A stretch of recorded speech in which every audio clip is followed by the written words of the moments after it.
So can we establish a quorum? Yep, I have everybody here except for Jim Atkins. Okay, So we have a quorum. so it's a call meeting and we're talking budget and that's all we'll talk about.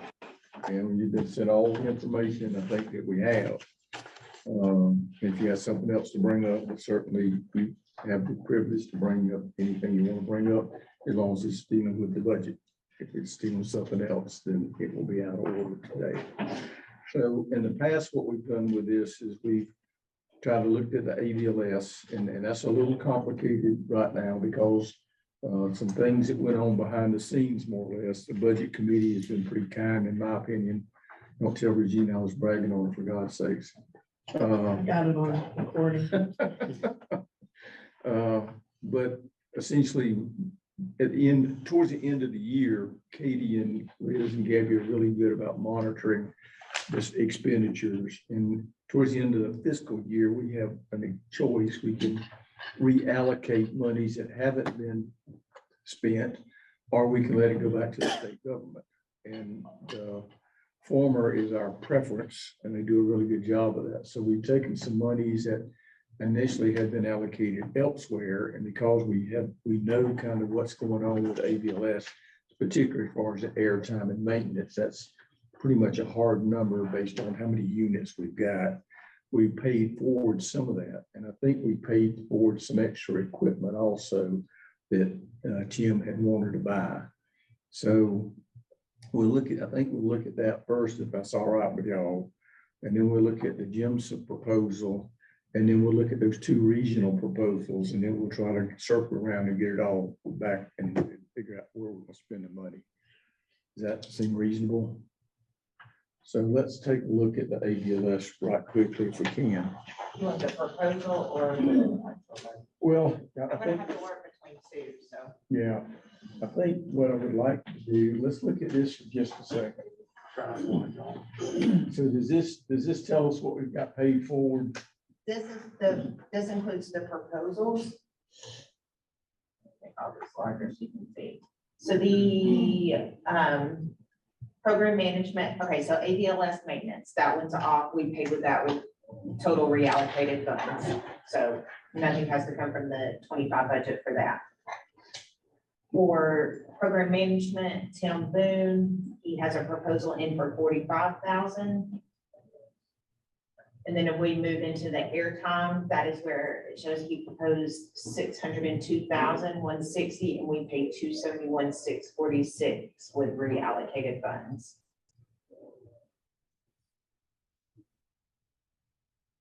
Can you explain that again? The proposed AVLS, okay, so he The proposed for the airtime that it would be 602,000 for FY25. We took reallocated FY24 funds and paid 271,646. So the remaining that would come from FY25 budget to the 3030. And just a point of clarification, the 2025 proposed budget was actually less than what we paid in 24, correct? Yes, Okay. yes. So, and that's because I guess some people have changed to a lower cost plan and we've lost other people off the system. I think we lost a bit of the grading. That's what I thought too. Yeah. They went to their own system and dropped off. And there was a cleanup of Yeah, active that's true, too. devices that Yeah. Tim had worked on, get people to shut them down if they weren't using them. Was that reallocation, is that what we voted to pay that last year, or is that something y'all did that after that? That was actually, that's what Okay. we're- So I know we reallocated some there. This has been done in the last, what, month, maybe? Yes. Yeah, we've had a couple of, Because there was a plan to reallocate it to Tim anyways, for Right. some ADLS, but that wasn't gonna work out because that's gonna have to go through each individual agency. So to get those POs encumbered before the end of fiscal year, that's just not. Yeah. so. Lee, do you know anything about, any questions about ADLS where we're at? No, I'm following. No. Okay. So Lee, do you know anything about the Metro Atlanta conference? Yeah, ladies, y'all help me. My understanding was they were submitting an invoice, but I presume they haven't. They have not, and then we're also gonna have to establish the vendor as well, so that Okay, would. so not it's be- more the vendor. Yeah, Okay. that would not be able to. I will follow up after this meeting. Wasn't that? Was that a March or something, or? Yeah, it was, I can't remember the exact dates. It was this year. Yeah. Okay, It was, I did, I muted. maybe it was May. I don't think it was early as March, Okay. but anyway, and what they're doing is they're recording all of it. And they were gonna place it on train for education. Yeah, I remember. And so the recording and everything's been done, but for whatever reason, the invoice hasn't been sent. This is, the conference is held in the Metro Atlanta area and they have, I don't know, Right. 150, 250 people come. They had Jim Miller this year. Its name is similar to ours, but it has, we just are, we have people on the conference team, but it's not part of us, Right. basically. So Katie, So I'll follow up on I'm gonna that. share his ADLS proposal because equipment, we need to determine what we're, is Tim on the phone? yeah, Yes. let me finish with this one and then I think we'll jump to that, but let me. Does that ask- answer your question? Sorry. Yeah, it does answer my question, but the next question is, if we're gonna pay that invoice, then that, since we reallocated the money there, we will have to put that $10,000 in the 25 money. Yes, and it's on line 9 up there for Okay. 25. All right. Okay, let's look at Tim's request. Okay. Sorry, I'm gonna have to. Can I ask one other quick question? Have they reached out to y'all at all to start the vendor process? No, Okay, thank you. Who is the vendor gonna be? I'm just curious. Is it the- It's the Metro Atlanta EMS Conference Committee 401C Okay, something. so it is Is that what you remember as? yes. I sent some information like that, but I don't know who, got it. I know who I've been talking to is, I don't know who's the one that's setting up the account, basically. So I'll try to take care of that today, That'd be fine. make it known somehow. So Tim, are you online? Yes, I am. You on it? You I'm in. see that? You seeing what we're seeing? Yes, Okay, you wanna? I can- walk it that way? so, so we're seeing there's a program management of 45,000 there. That's 2,500 more than last year, or 3,000 more than last year. I decided I'd ask for a raise a little bit, even though we haven't been spending it all the last few years. And then the equipment, 70 units, new and replacement units, that's based on our expectations and history. It may or may not be that many. And we've got some interesting things going on with Sierra Wireless with regarding the new technology and the main tying together the AMM and the new platform that they've got. If that all works, that will allow us to begin to buy some new kind of equipment next year at some point. And that new kind of equipment gives us 5G capability, plus it costs significantly, maybe 40% less than the current equipment that we're buying. So that's what that 154 is for there. And again, estimate, what is it going to take to keep us up and running with ones that go down and or new trucks coming on board. We've had quite a few new trucks come in the last quarter, so don't know how long that's going to last.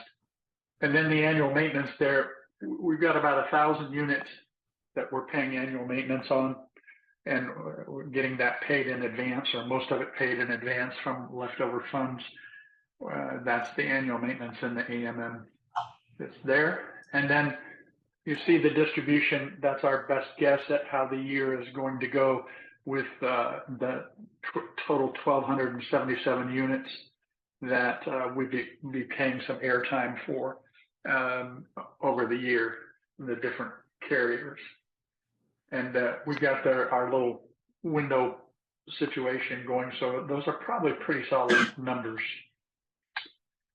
So there was the total of 602 for that, and the whole thing going up to 970 971, 160 for the year.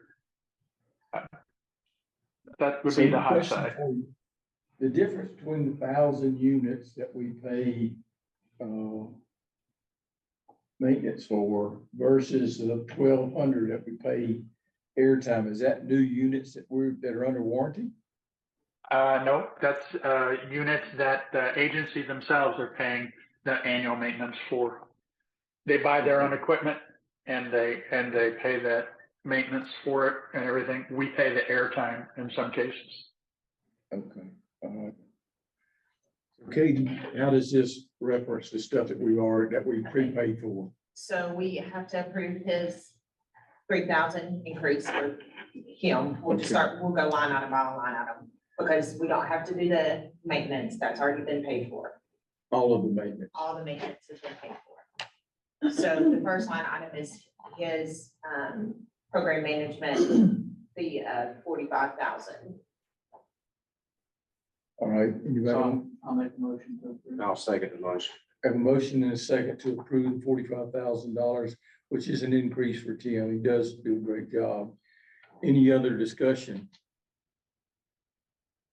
So what I'm going to ask for again, I think this is becoming the new norm, is if there are people who object to that, please let us know, because it's hard to keep up with who votes online. So if there's anyone who objects to the motion, who is against the motion, please let me know that now. Hearing none, I declare the motion passes. So the next one is the equipment. Yes, and we have 112,000 remaining on the PO that is 2030/24 equipment. So my question to Tim is, this equipment request 154, is that additional on top of the already open PO? Or can we, how do we need to handle the already open PO?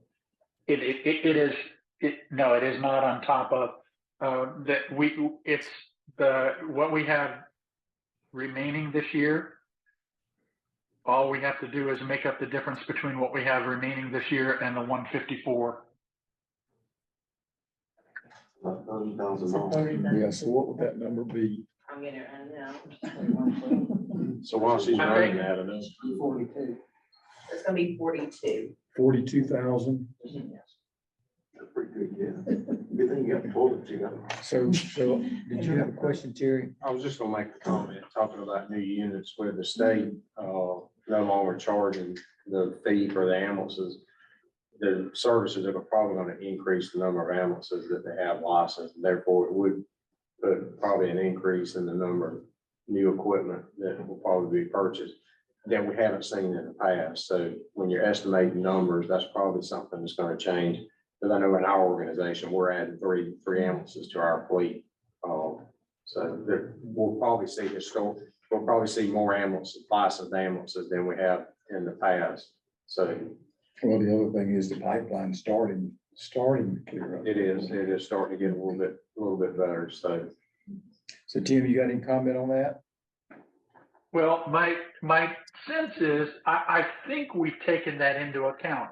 I could be surprised, but I think we are going to be there covered okay in the number of units we've got. Best guess. I wish I could be more concrete, but we're looking. Well, I understand it is what it is. Yeah. Yeah, and we have monies that come in and things, so we can adjust some of that. So the number we're voting on is. Well, hang on just a second. Let me just double check one thing with Katie. Katie, on our current PO 29041, we had 206,000 to start with. And in fact, we are down to, I believe, 93,000 now, or 112,000. We've spent 112. Well, we've spent 112,000. We have 93,000 left in that. So it's that the difference between actually 93 and not 112. Okay, so you have, was it 3? Because the guy we have had several orders come in late May and early June. You're getting further off. So 61,000. So we'll be voting on 61,000 even. Yes. Okay. All right, I'm entertaining a motion for $61,000 for ALS equipment. So, So first, you got a second. So I have a motion and a second. Any discussion? All in favor will be aye. I'm doing it wrong, ain't I? we got it. I'm old, y'all forgive me. Anybody against this proposal, let me know. Hearing none, I declare we passed that motion. Y'all keep me straight. Now, you said annual maintenance is already done. That one's already done. Okay. So jump down to airtime. So is that, So the 602 is for the full FY 25. We've already paid 271,646 with reallocated funds, so that would leave 135,14 in the airtime.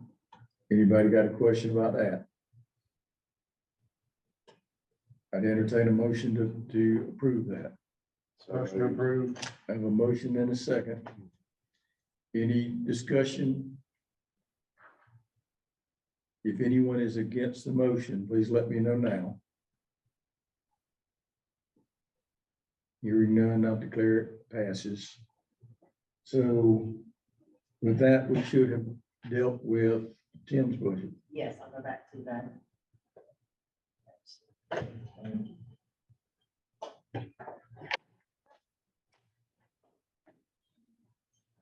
So those are the updated numbers.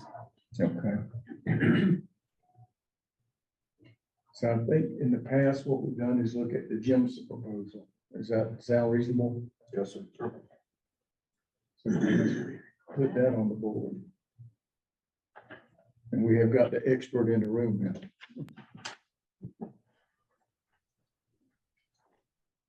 If you can't read it, you may need to get a little bit closer.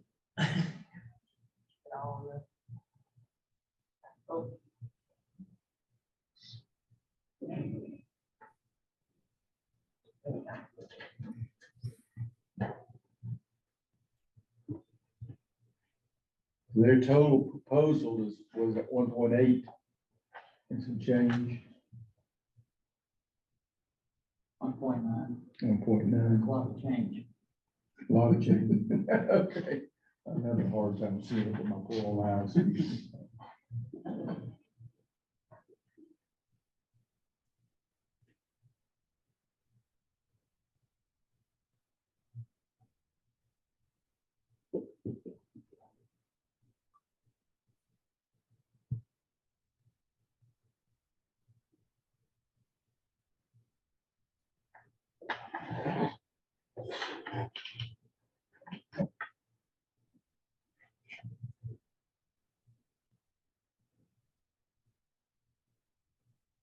Have we finished our regional needs assessment? We completed the one from last year. The next one's not due until March. Okay, So we do have two, if you look at your things, regional proposals that we will discuss after this.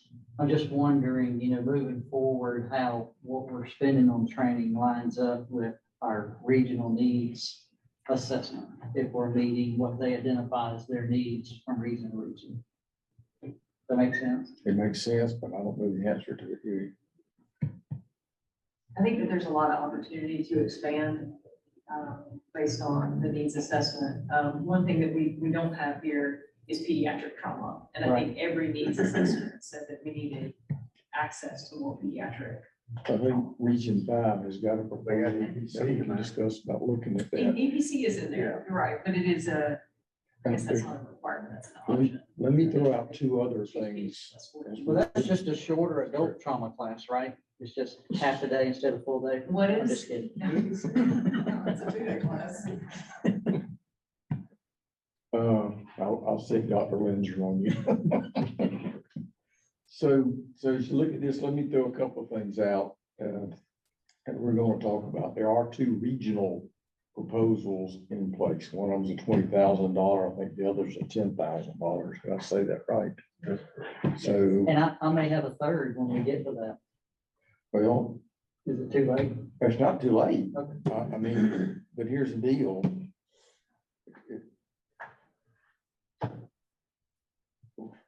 if you gonna, I don't want to just propose that we want to do this. I was at Region 6 RTAC, their last meeting before last meeting. And the folks from Doctors Hospital wanted us to fund advanced burn life support. And asked me what would it happen? I said, well, I can tell you this, if you don't give a proposal, it won't happen. Right.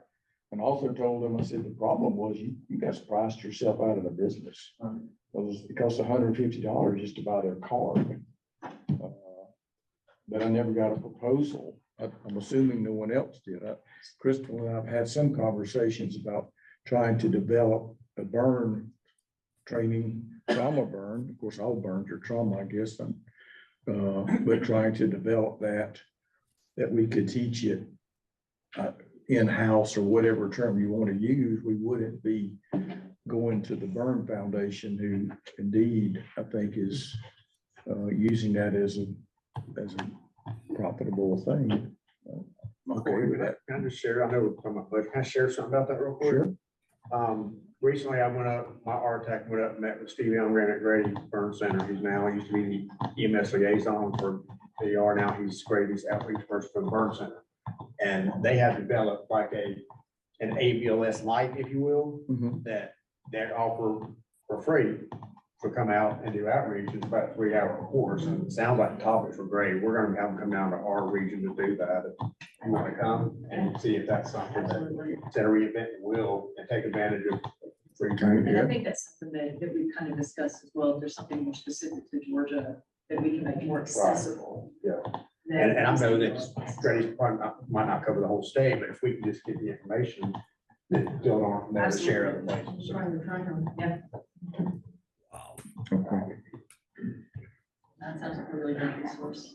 So that was one thing, the ABLS, which again, we haven't gotten a proposal, so there's nothing here for that. Hey, but I Courtney? think- Yes, If I can mention one thing, and I know Crystal can elaborate on this too, she and I did have a conversation. You know, some of the more successful programs that we have had are some of those that the curriculum's been developed in-house within GEMSA, and I've talked to Crystal, and we feel like that we could bring a collaborative group together to develop, like I said, not reinventing the wheel, but bringing some things together to develop a form of burn training that would fit into this well, like some of our farm medics programs and some of the other things that we've developed in-house. that sounds great. Get with Scott and y'all, if Grady's already got all of this lined out, we may need to fine tune it for different parts of the state. Because different parts of the state use different burn centers, although I wouldn't think that the pre-hospital treatment would be different. Maybe the pre-hospital transport piece would certainly be different, depending on where you are in the state, but Especially if they're doing it for free. Right. They Yeah. just, I like free. they just be, working with them to coordinate from region to region to come out. I honestly believe this might not be the appropriate thing to say, but if Doctors Hospital finds out Grady's doing it for free, you might find them opening the door and start doing some of that for free too. I mean, it They're is, required as part of their ABA verification to do outreach education, so we just probably need to create the structure for them to do that and Yeah. make the requests. talk to Regina about their comments about that. They said their lawyers won't let them do that. I thought that was a little awkward. Regina did call them out on it in public, but she should have. So let me get where I was going with this.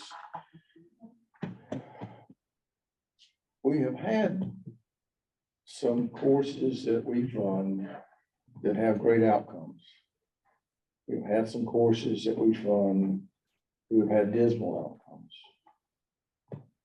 And we've had some discussion about what we can do to understand that and perhaps fix it. So we've had several groups or several folks meeting and talking about it. And what, I'm gonna let Crystal take over in just a minute, but what I'm interested in doing is paying for a software platform for the instructors and students to help them with these classes. Now, if I'm an instructor who's got 100% pass rate and somebody tells me you gotta use you gotta do this training, or you gotta use this module, I may want to tell you to kiss my behind. I have a tendency to say, if we're gonna pay the bill, we got a little bit of privilege there. So for the classes who do poorly, I think we will at least kind of understand. And what I'm looking at is a platform that Richard and the state office are using with this guy. And they have the opportunity to go online and take tests that are vetted. But the thing that I'm interested in is they would be required, if you finish a module, I think you said there's 5 modular tests involved with this, that they would be required at the end of that training module for those students to take that modular exam. We would know from sort of the get-go whether the courses are having problems. Does that mean they're a bad instructor? Not necessarily. Does that mean they got this, that, the other going? I don't know. But that would be part of it. They would also have access to take tests anytime they want to on those modules to help brush them up. The other thing that I think will be helpful is that now we will be able to look at the different classes, how they're doing, and maybe have some prediction. Crystal is working with a group, and we can do a set lesson plan that will be available to them. What? Dog That peed we and pooped know- and I'm leaving. Okay. That we know that lesson plan is vetted and works. Will they be required to use it? Nope. I can't make anybody do anything, but it will be, this will be something they can use and work with. So the Will they other be thing, required to use the software, they'll be required to do the test. but you said you can't make them do that. I cannot give them money. That's where I was going. Yeah. If they run it, that's the. If they want the money, they're ready to do that. Right. If they don't want the money, they can do whatever they want. I They agree. at least agree to take the test after each module. Yeah, the test is a requirement. Anything else is gravy for them if they want to use it. So you ask a question, now my chain of thought went. That was my whole intent.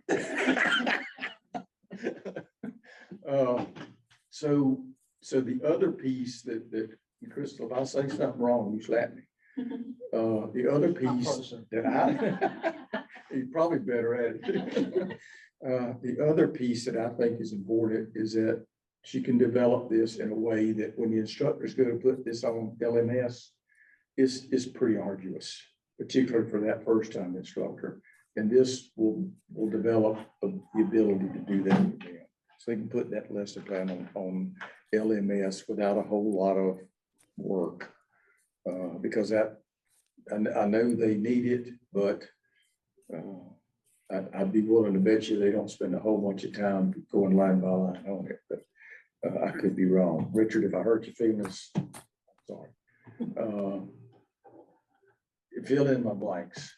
So the program that we've been looking at, there's 2 programs. One is EMS testing. People have probably heard of that one before. The one that I think has a little bit more functionality for us is called Med Ed Prep. It's a developer out of Georgia. He's a veteran and he's a Georgia paramedic.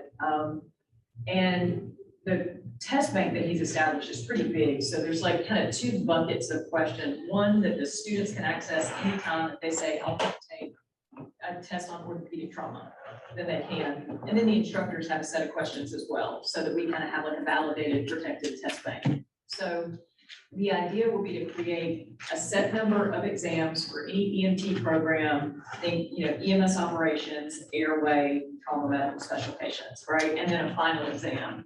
And as they progress through the course, they're taking those tests for us. Now, the instructor can create 1,000 different tests for them to use, or quizzes to use in the classroom or whatever. But the benefit from our end is that when I log in, I'll be able to see a dashboard essentially of all the trauma commission funded programs. And we can see some in green that are doing well, orange that might need some resources, or red that the students are consistently failing the exams that they're taking. For us, I think that's an opportunity for us to work with the Office of EMS or leaders in the region, that we identify a program whose students are not being successful right now and try and fix it before they get to the national registry. y'all remember the last meeting, Richard and Heather presented us a lot of data on if students, one, we've got attrition issues, about 62% from our programs. But if students pass the class and don't pass national registry on the first attempt, there's a lot of students that never go back and retest, right? We want to make them as likely to be successful in those first rounds of testing that they can be. I'm afraid that we lose a lot of people from the profession, potential, medics that are either failing out of the program because they either don't have adequate support or don't feel like they're being successful, or they fail registry the first time and they never come back. So the idea will be, let's impact them before they get out of these programs so that they can be successful, so that we have a stronger workforce. Hold from memory now, so correct me if I'm wrong. I think the national average right now for first attempt pass rate at the EMT level is 68%. Georgia is 64%, and our funded programs is 62%. And from my perspective, if we're giving people a leg up, right, we're helping financially with these programs, like we should really see better return than we're getting. So that would be the goal, is to support more students through, and then hopefully also help to impact this attrition rate. I mean, I think it was 62% last year from initially rostered students from the beginning of EMT programs to the number of people that we actually got licensed. We lost 62% of those. We got to capture those folks. So this is the first attempt to try and help with that. There's going to be some new regulations from OEMS&T for the education program starting in January. If we're going to support these programs, like we're going to have to pour into people that are established and been doing it for a while. I think that even the rule changes are going to be a little complicated for them, but new programs need a ton of support right now. And we know that we need these new programs. So that's, When you talk about supporting the programs, are you talking about the programs that we fund through the Yes. through Jensen? Okay, Right at the moment, I'm only interested in doing this for the programs we fund. All right, I just have a couple comments on, I know Jeremy very well. And I've looked at his program. I think it's a really good system. And Richard, you may be able to add something to this. I recently saw him at the COA conference out in Oklahoma City, and I talked with him a long time about it. And I asked him, do you have any data on the people with the state that they did the mentorship program on what the success rates were after they used this program? And he didn't have the data. We don't have the data. So I think that his program is good. I think it's early rolling out, and I think his is better than the other one. I do. I think he's had a lot of heart and a lot of time into it. But I don't feel we have data to know if it's successful or not. I don't know how much we're looking at spending on it, but that's my only concern. Hey, Scott, if I could comment, the state remediation courses that we've done, there's been around, I want to say 12 of them. Our remediation pass rate is 79%. Okay, how many people tested, Richard? How many people is that when you say 79%? I don't remember the last count, but we're somewhere around 100 people in that. And to me, what is more interesting about the 79% pass rate is 79% pass rate is pretty substantial from an initial ed course period. But when you consider that the cohort of people doing the remediation are those who could not pass anyway, right? The 79% is even more staggering in terms of its success, because you're taking a cohort of people that were not successful the first, second, third, and up to the fifth attempt, and then you're actually making them successful. So whether that's attributable directly to, the software that y'all are talking about purchasing, you don't know that, right? I mean, it's a standalone product, and the remediation is including the instructors and the education that's being poured into the student. And like when you consider Trish Hotz, and all the work they've been doing hands-on with these students even after the remediation. But anyway, yes, the data from our remediations is a 79% pass rate. Okay, and that's where I struggle with the number, because if you have 3 people that's retested out of the 100 people, then 79, 2 people pass and you're 79%. And that's where I was getting at with the numbers. I think it's a great program. I just feel it's got to be data backed. Well, that's something that I hope, because, Richard gave us some good data on which programs do poorly, but we still don't know why. And this, I hope, will help us understand the why there. Did he submit a proposal for this? What? Is there a proposal for this, or how are we gonna address it? We're looking at what, about 30,000. Yeah, so that would be 500 test codes for the kind of initial 6 months or so of the programs, with an option to do additional codes as needed. So that 500 is $30,000, and those students get a year of access from their first login. So we know that we have kind of rolling starts to programs. It wouldn't be like we buy all of them July 1st and next July they've all expired. So they would log in. And does that fee, does that, and I'm not trying to take too much y'all's time. I want all the questions answered. Don't That apologize. includes the instructors, test bank, they can. Yeah, it's a, $60 a student? it's $60 a student. Yeah, it's a pretty significant discount that is over, for us to. Yeah, he has, I had to talk to him about the price point. He has really dropped it down from fair market when we start out. He's just trying to figure out the best way to go. And the other thing I really like about this test bank is it has annotated answers, right? So when the student gets it wrong, there's an explanation of why they got the answer wrong. And he's adding in whatever books we want to use. The student can select which textbook, it gives them the page number to read about it. Like, I mean, it seems like he's really building out a robust resource. Yeah, it is. I agree, it's not data back at this point, but I think that any support that we can offer the students and No, I agree. instructors, And I'd rather keep it, home with the local guys and go that big. and something that we can literally Yeah, call. yeah, up, call you it. know? And So with, go ahead. just following Scott's theme, thank you for your questions. The 500 seats, I guess that we're buying. We've got 45 classes budgeted, correct?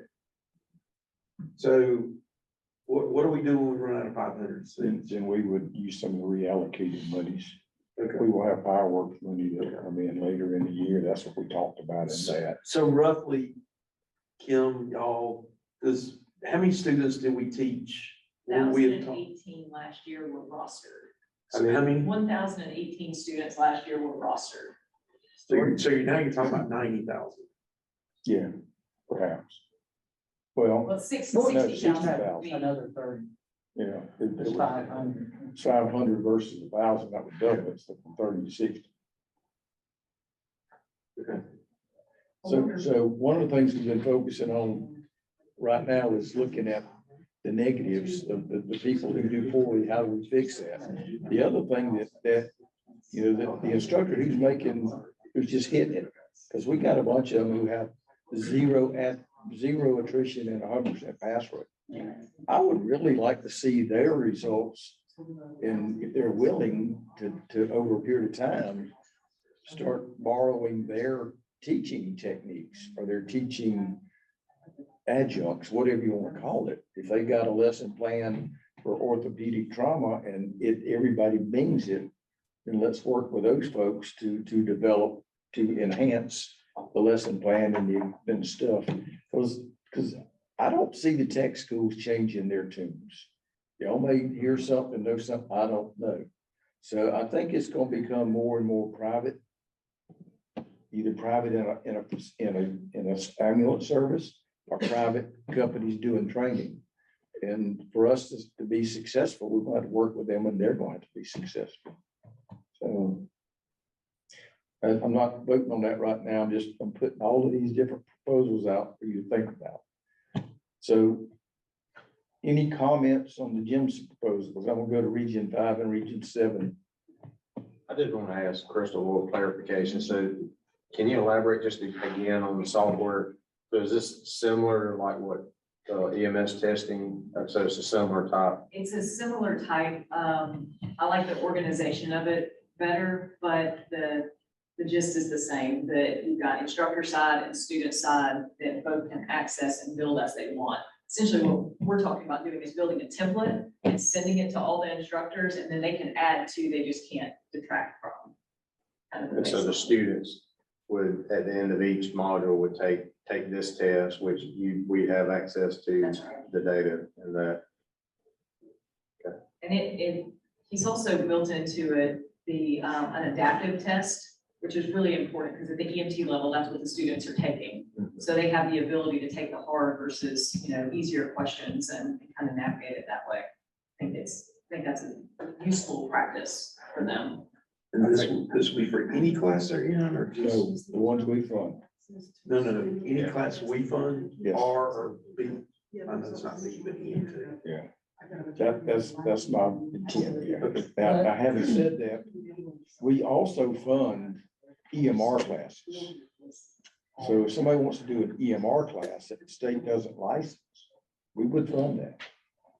So if they want to do an EMTR, we would fund that. If they want to do an EMT, we would fund that. So you're only talking about doing EMT and EMR classes. You're not talking about doing the ACLS and the. No, it's not just for that. Right. Not for that. No. Yeah. Just the registered class. Okay. What's the name of the software again? Crystal? Ed prep. Med. Ed, like education prep. I tell you what, would have been good if we were able, we had that drone guy come, we had another meeting where Jeremy could come and show a quick, Well, set or something. I spoke to him briefly on my program when we were getting together looking at it, 'cause it's something I wanted to work at, because I'm in that lower percentage with my classes. And I want to do something and bring them up, so me and him had spoke He's a great guy. and looked at some, and I just haven't had a chance to get back with him and put some stuff together, so $60 a student to me That's cheap. is not that much if it's gonna get them past registry. To your point about data, you could use this to actually Build that. generate some Yeah, data to say, does it work? And because indeed, if they're modular exams, they average 60 and they pass registry, then we have to scratch our head. But the bottom line is, at least we'll have some data to start with. We may need to fine tune it later. And that's just the way this works. I think it's a great first start. I think so too. I just wanted to share that I had that background. Yeah. When you take the national registry, does it give you a breakout of the different areas? Not of where you- Not anymore. They just tell, if you pass, you pass. If you fail, it tells you what you missed it by, number wise. The national registry, the subtitle under national registry is ching. Yeah, I agree. I think that's what we all said it was gonna be years ago. Yeah. And I think it's a good idea, Alan, we're kind of in the same boat, we're in the lower percentile. We're in the lower area, whatever with ours. And, I think part of it is, we were teaching high school classes and other things and whatever, so those students are weighing in to that.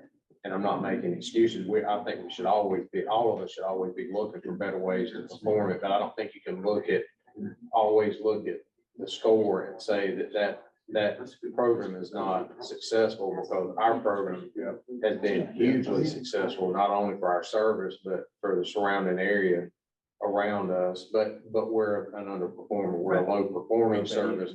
But what we have gotten out of that has been successful. It's not a one size fits all. Yes. You're gonna always want to come Yeah. to those instructors who could use it. I've talked to several who have grant funded programs, and this is the first or second course they've ever taught.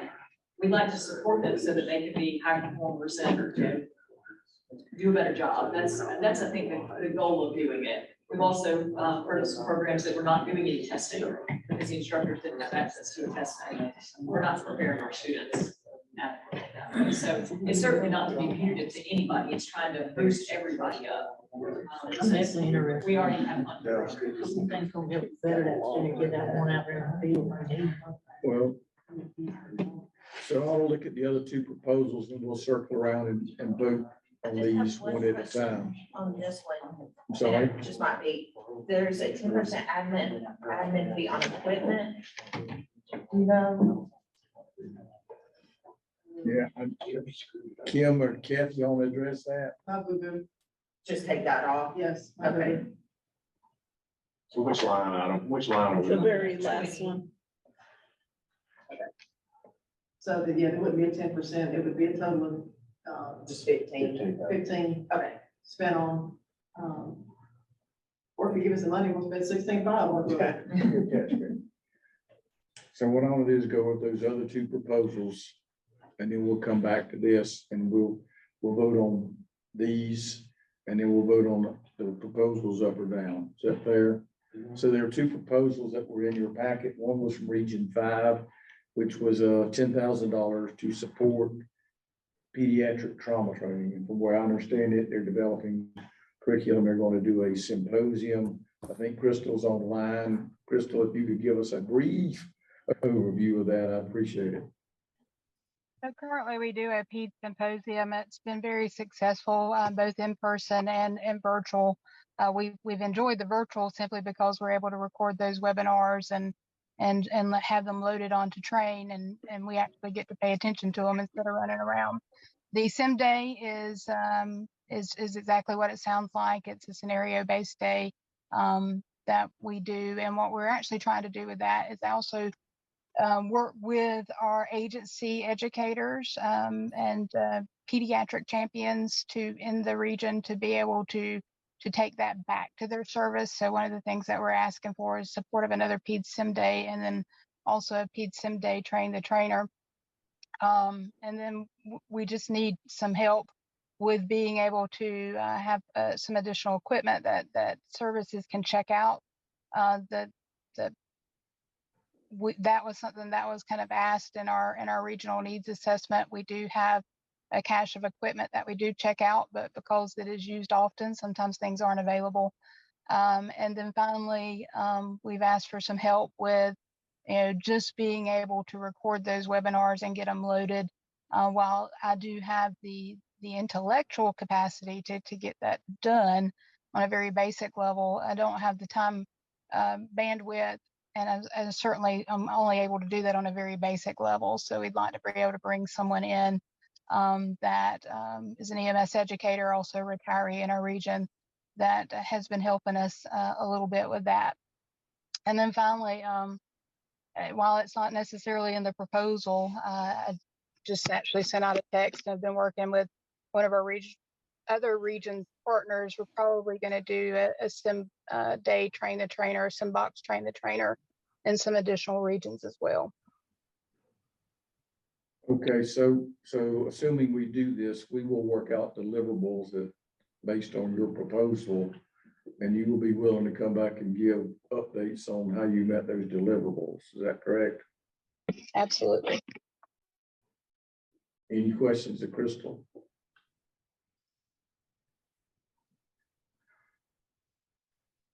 Can we put the Region 7 proposal up? I don't have a question for her, Courtney. I just have a question in general. The $10,000 for the one region, what's to say next year that 6 more regions don't come forward and say we need 10,000 as well? And then, we're at 60,000, then we're at 70,000. So and that's an excellent point. And generally, I'm not a big fan of funding individual regions to do things. And I'll address it on this next proposal that I think is very region specific. I at least look at the proposal out of Region 5, particularly with the concept they're going to put it on the train system. That would be a statewide asset. I agree with you. And they're doing a train to trainer, so they can go to different regions. And I will assume that the train to trainer would not be just for Region 5. It may be, but if nothing else, I think I look at this one more as a pilot. And if it works out in Region 5, then yeah, maybe next year we fund it. Again, I'm not big on regional things. I don't like imaginary lines on maps, except the ones around the state of Georgia. So, but I see this as being a statewide. But your question is excellent, and it is something that I am concerned about. Do we end up diluting our effectiveness by trying to track everything? I'm gonna make a general comment, and I don't disagree with anything y'all are saying, but wouldn't that be a great problem to have?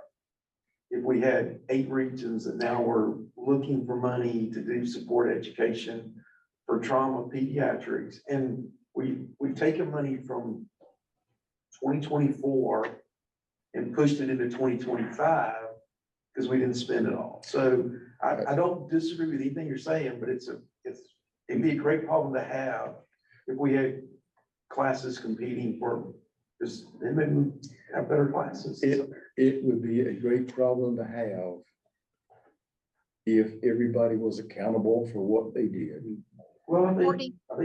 think you're making, I think the accountability is starting to occur with the Ned Ed Opportunity and, to engage the yeah. RTAX as well, Do what now? an opportunity to engage the RTAX as well. Yes. For that. And I don't disagree with that, but I also, let's just say this. We have EMS education programs that do really well, some that don't.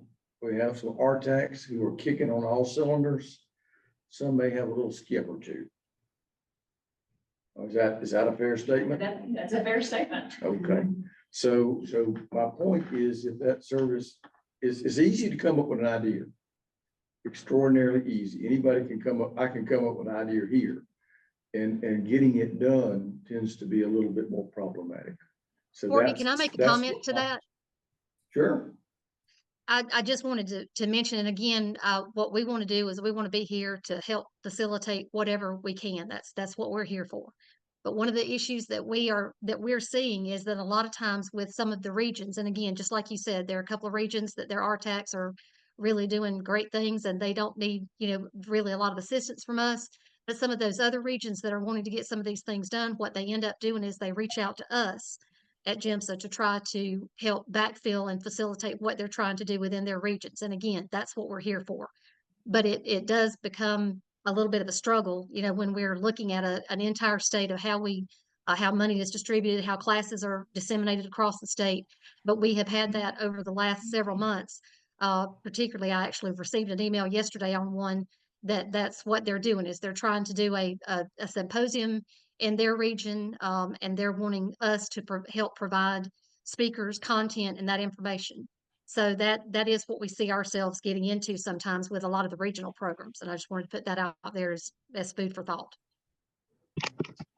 I would like to maybe just offer a few more points is that the PED symposium itself and this pediatric initiative was actually born out of our regional performance improvement subcommittee.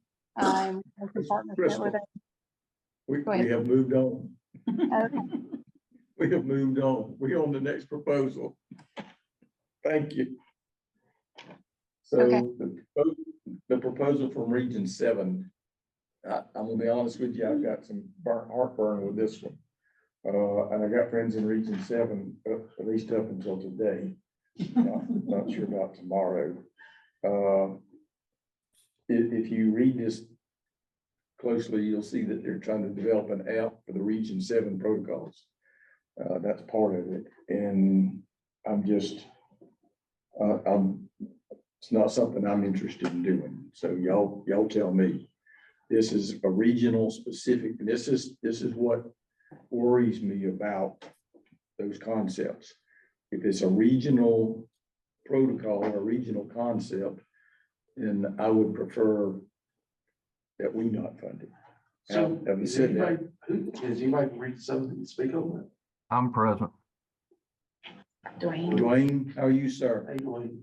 Talk First to of all, us. I'd like to apologize for not being in person. We've had It's a kind of a lot. long way, isn't it? Well, this month I'm losing 23% of my staff, so we're struggling a little bit. But just to give you an idea of where we at. First of all, I'd like to say Brian Doherty, he's our RTAC coordinator. He's done an excellent job. And we've been doing a lot of work and trying to improve trauma care and just care in general in our region.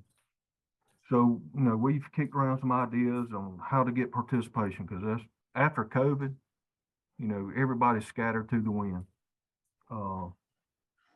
So we made some adjustments with our meetings to get people involved. And one of the things that's kind of rolled out is this right here. And it started off with some of the directors we met, and we've been meeting for several months and going through our protocols.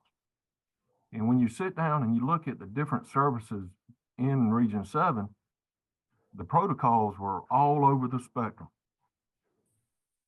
And we've done a lot of talking, and with the shortages that we're having, you know, like Trip Riddle with Marion County, which we mutual aid quite a bit with, we wanted to ensure continuity of service in the region.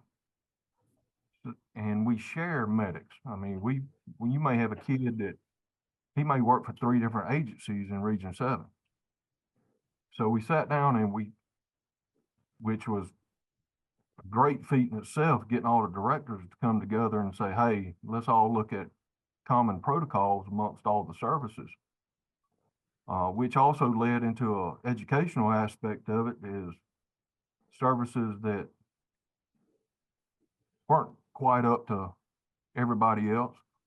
Well, if they need assistance, let's send people to them and, you know, try to educate and get them up to the level. But with this app, we attention, because this come after our meetings. You know, the thought was, well, how can we put it into an app so every service has access to the region protocols? And so the 2 gentlemen that started looking at it, and I apologize, they're on the road today. And that was Trip Riddle from Marion County and Jamie Clark from EMS Care out of Muskogee County. So as far as the app side of it, I'm not 100% sure of everything. I can just tell you my understanding of it. But what we was looking at doing is just a one-stop spot that medics on the street could go to, that they could have access to all the protocols, which would be hyperlinked. So if they was dealing with trauma and they needed a quick reference on pain management, they could hit one button, there it is. And then with like the Georgia Coordinating Center, one button they could hit, they could look at hospital status. So regionally, yeah, it's Region 7, but we have people out of Region 8. We have some Region, what's that, 4 up above us. So, I mean, it will reach out farther. And the biggest thing, you know, talking about the concerns of a region, you know, if we don't look at this for Region 7, how about let's maybe look at it as a statewide? I will say one thing, Dwayne. Several years ago, the Trauma Commission funded the Broslows app. And we provided it to hospitals, EMS, anybody who wanted it. I think we funded it for a couple of years, and then we eventually dropped it because people weren't using it. I'm not saying we should not do it because that failed. I don't know. Maybe this would kick off. I don't know. But we found that in general, people in emergent situations didn't use apps very much. And we did a good job trying to sell it, or at least I think we did. Just about everybody said, here it is, but it just didn't work.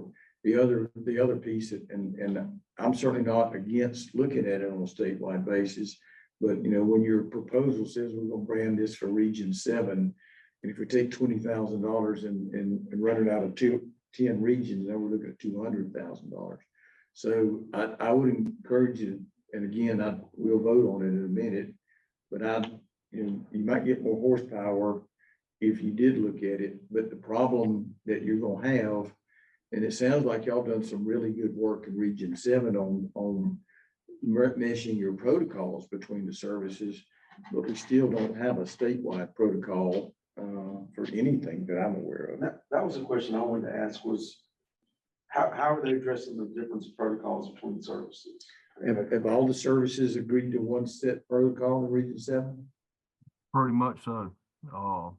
Now we've got some services that, in better words, don't want to play with others, but you know, you're gonna have that thing. but we've sat down, we've looked at it. Pretty much every director that's attended the meetings have come to the agreement. We're looking at passing it on to the different medical directors. Which, I mean, nothing's out in left field, so that shouldn't be an issue. But, you know, my personal opinion, with this, I think it'll be a good pilot study because I can see a lot of things growing out of this. One of the things, and I'm going to bring it up at our next RTAC and directors meeting, you know, Region 7 trying to find us a regional medical director. That way, and I'm working up a proposal for the directors, try to get them on board with that. And basically, you know, if you look at like the NIMS model, if the state went to regional medical directors, that cuts down on your span of control. And I just, me personally, feel that, you know, regionally you can get more accomplished when you only have those head figures. But with this, you know,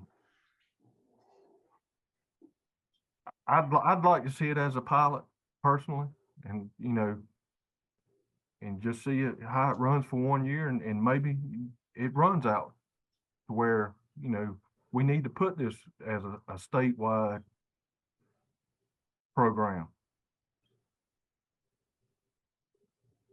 Any questions for Dwayne? All right, Huey, you said you had a proposal? Yeah. Gabby, did you get my email? I just forwarded it to you. I don't know if it's. Haven't been checking my emails. So I had, we just had our region council meeting this past Tuesday, 3 days ago, and our RTAC meeting. And it was requested at that time, Region 10, and you already busted my balloon before I could even put air in it.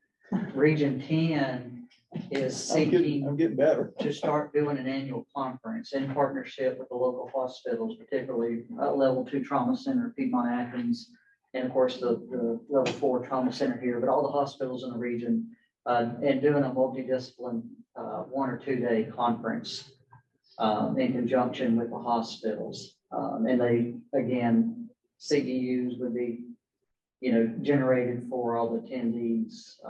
And their concern is, you know, there's nothing else going on in Region 10 as far as continuing ed or EMS personnel. And they thought that a conference and a multidiscipline conference at that would be beneficial for something for the Region 10 RTAC to be involved in.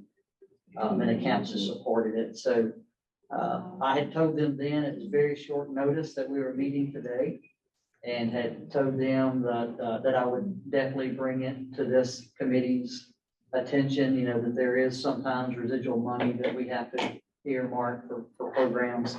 And so were you able to get that? It's really blurry because it's like a screenshot. Like, So we have it, he sent it. Yeah, my service inside the building here is terrible, so. So So there is a proposal that, you know,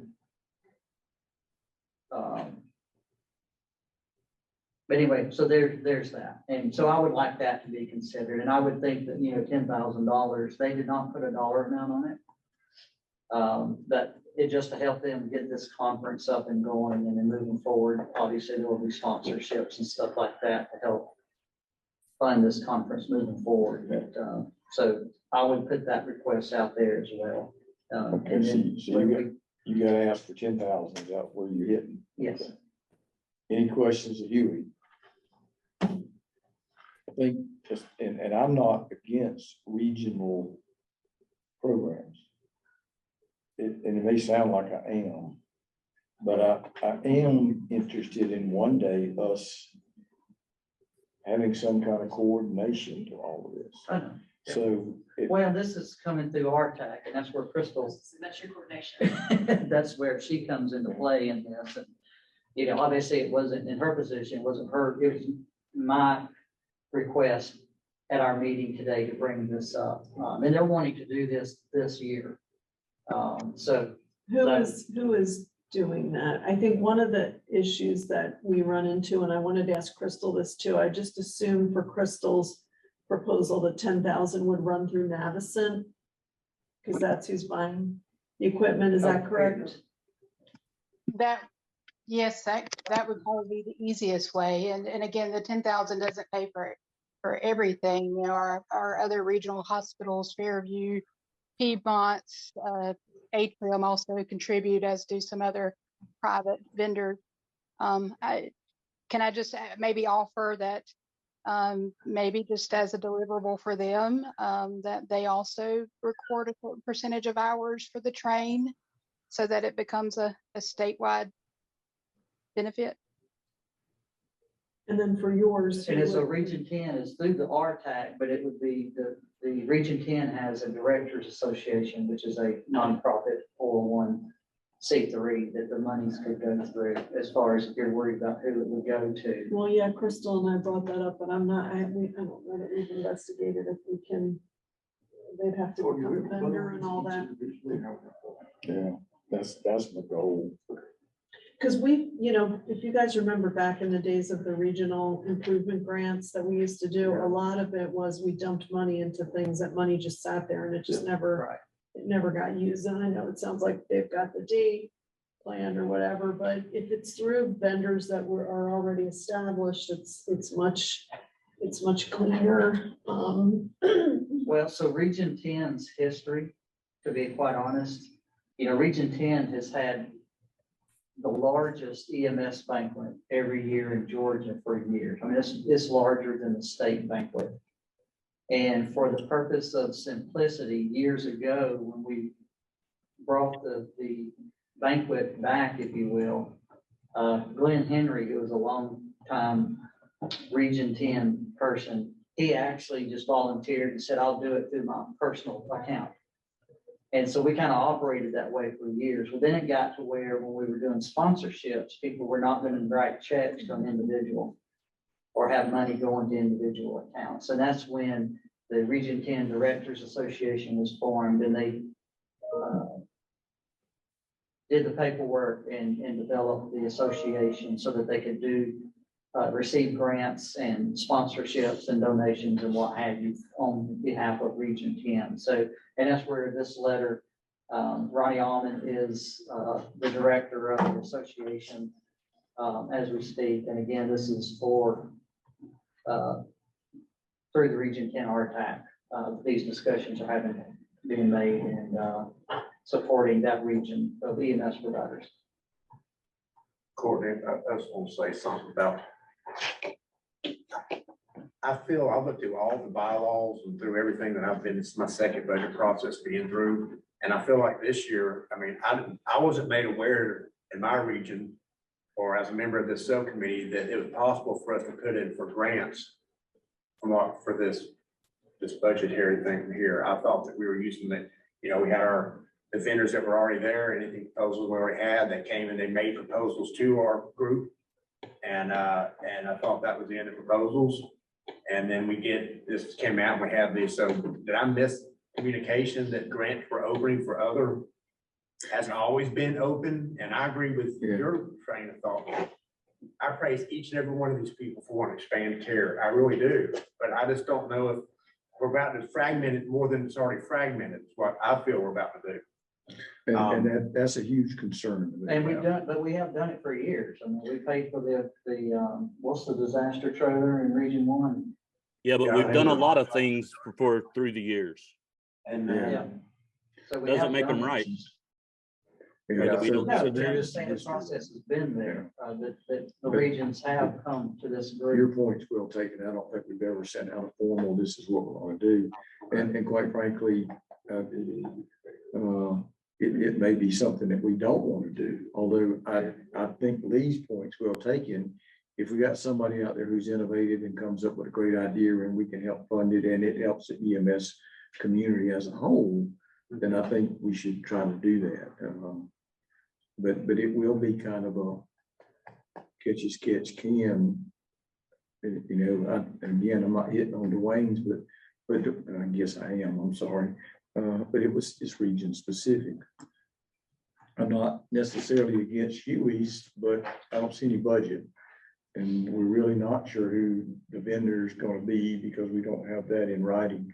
I think the Trauma Commission in general might want to consider, and where could we place education seminars, if you want to call them that, or training opportunities, you know, around the state that would make it somewhat convenient for the EMS world. I mean, I feel like we're gonna plan something similar, if we're looking for, you know, donations. We actually, you're talking about the money list from the old monies that were available. We still have money sitting in an account many years, and we're gonna use some of that money out of, but no, it's in a fund. It's in a fund. It's in a fund. I inherited that, it's not. Yes, I know, we've all inherited old money and purchase order problems that are. Less is better. Courtney. Yes. Scott Stevens from Region 1. So just last I'm week, sorry? we had Scott Stevens from Region 1. Can you hear me? Yes. All right. So just last week, we had the Art Tech coordinators meeting along with all the 10 regions of the chairs. Everybody is having these conversations that we're having right now of doing these from their educational assessments, of realizing of the education that needs to happen within their regions. Everybody is talking about looking for funding and looking for those things. My phone's going off right now. Text messages being sent from those people in those meetings talking about that and the funding to do that. So I know we've got these individual proposals and they're great. The one that Crystal's put forth in Region 5. What is the thought process that we look at funding the RTACs through the regional coordinators, through the RTAC coordinators for their each individual regions to do these things that they're looking to do and filter it through those 10 individuals? Well, that goes back to my comment earlier about the bumping on all cylinders. I will tell you this, and this is my political soapbox, and then we're gonna move on. In Region 6, which is the same as Region 1 through 10, every region has a regional training person that works for the State Office of EMS. Every region has a RTAC coordinator that theoretically is helping train and educate people on trauma. Every region has a coalition that has a mission to train. And the coalition, the healthcare coalitions are about emergency care, as the RTACs are about emergency care, as the State Office of EMS are about emergency care. When we can all get together in a room, because we all do the same thing, and the darndest thing, every one of them answers to the Department of Public Health. We can all get that coordinated. I think we could get some things done. But until then, I'm a little hesitant about doing a lot piecemeal, and that's the way I look at it. Well, and so I'll just add this, I mean, you know, over the years, we've done a lot of these, and I think if you look at the regions that have not had grant requests, you know, I mean, they're kind of on the short end of the stick as compared to those in previous years that have. And I understand there's a limit to what we can do, but I do feel that we need to try to treat all the regions equally with our support. So, you know, I'll just throw that out there. Okay, so we got a meeting on next month? We may want to put this on the agenda to have this general conversation. I don't know a great answer to it right at the moment. Is there any other proposals that anybody wants to bring to the table? All right, so I'm gonna go down the line. I think I'll go backwards. Huey's proposal for $10,000 for Region 10. We have a motion to approve. I'll make the motion. Have a motion from Huey. Do I have a second? Second. I'll second. All right, I have a second. I have a motion and a second. Any other discussion? because of the way this is working, I think we'll do a roll call vote on this if we can. That might be the easiest way to do it. So as your name is called, please vote. Go ahead and take yourself off mute.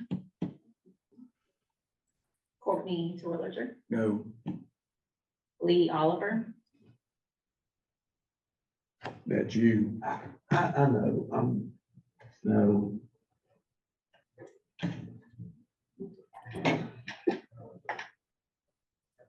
Scott Stevens, No.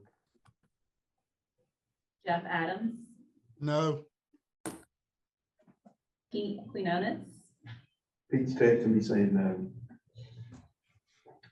Scott Roberts, No. John Smith had to leave, Dwayne Montgomery, Yes. Alan Owens, No. Brian Hendricks, No. Hughie Atkins, Yes. Terry Cobb,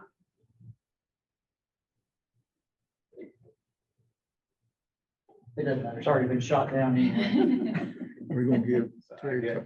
I guess no, I agree with the concept and all the discussion, and this has really got deeper than I think any of us really expected, but And we probably need it just as a fully baked proposal and in all actuality for the group to really vote on it. Probably should, That's one thing we probably ought to have is if you make a proposal, these questions need to be answered yeah. with a proposal. But Mhm. anyway, is that the vote? fails, yeah. It failed. Okay, the next proposal we're putting forth was a proposal from Region 7, which was surrounding the app. Okay. And we'll do the same thing. Well, I'm asking for a motion to approve first.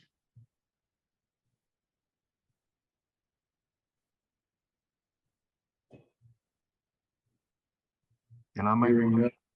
I'm sorry. can I make the motion since it's in my region? Sure. All right, I'll make a motion. All right, have a motion from Dwayne to approve. Do I have a second?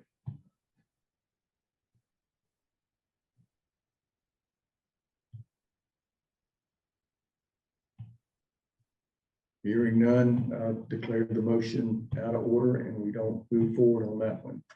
I think the next one is a proposal from Region 5. I'll make a motion. Motion to Motion. approve. There you go. I'll second. Got a second? Any discussion? I just want to confirm one thing. Crystal, you are putting this on train, right? Yes, well, they already have several of our PEDS symposium content on train. And yes, we'll put that on train. Okay, thank you. And the trainer are gonna be for outside of Region 5, so if I wanted to come to it and work in my region. Ab- That is- ab- Absolutely, and we will likely, though it's not in the proposal, we will likely be doing some in other regions as well. How would I You get? don't limit the membership just to Region 5. I mean, it's basically any provider, correct? For the, I would say for most of our courses, we have a statewide reach. I would say that at least half of our attendees come from outside the region. That might be something good to include on the next one. How would All I right. get equipment for Region 9 from Region 5? We have storage in Dublin and also in Forsyth. And we have designees in both of those locations that can check equipment out. Region 4, Henry County just picked up equipment this morning. I will call the question. Will you go down the list for me again? Sure. I'm making life tough, ain't I? Or you can just ask for dissenters. I'm sorry. You can just ask for a nay vote. Do we have any dissension on the vote? I'll say nay. If we're not funding regional grants, then I'm not sure where this one is any different. Okay, you So is, I'll say no. I You will is- vote no too. we have 2 no's. Yeah, I want to go out there and say, I'm not against this kind of training. I just don't, I don't like this idea of just funding one region to do one thing, even though it's going on train and we can borrow equipment. However, I'm not against the training, but for this, it would have to be a no for me. Okay, let's do this then. Let's go back. Let's just go down the line to make it just, because it's getting confusing for an old brain like mine. Courtney Terwilliger, I vote yay. Lee Oliver, Yes. Scott Stevens, No. Jeff Adams, No. Pete Quinones, Yes. Scott Roberts, No. John is gone, Dwayne Montgomery, No. Alan Owens, Yes. Brian Hendricks, No.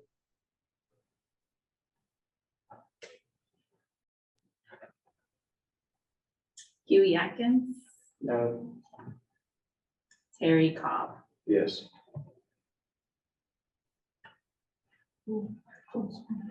Mhm. So we have one, Well, no math. 2, 3, 4, 5, 6, yes. 1, 2, 3, 4, 5, 5, no. So motion passes. But I do appreciate the input. I think we need to, as a group, And I still don't understand it, but, you know, stay after we're class. picking and choosing, so. Stay after class. I'll work with you. The other proposal that I brought. Now, what about the Metro Atlanta Conference? Are we, is that? That was already That was approved? already approved. Yeah, that's from last year's money. We just rolled it over. But the $30,000 that I brought forth about the med ed training, so that needs to be approved or not. I'll make a motion to approve. Have a motion to approve.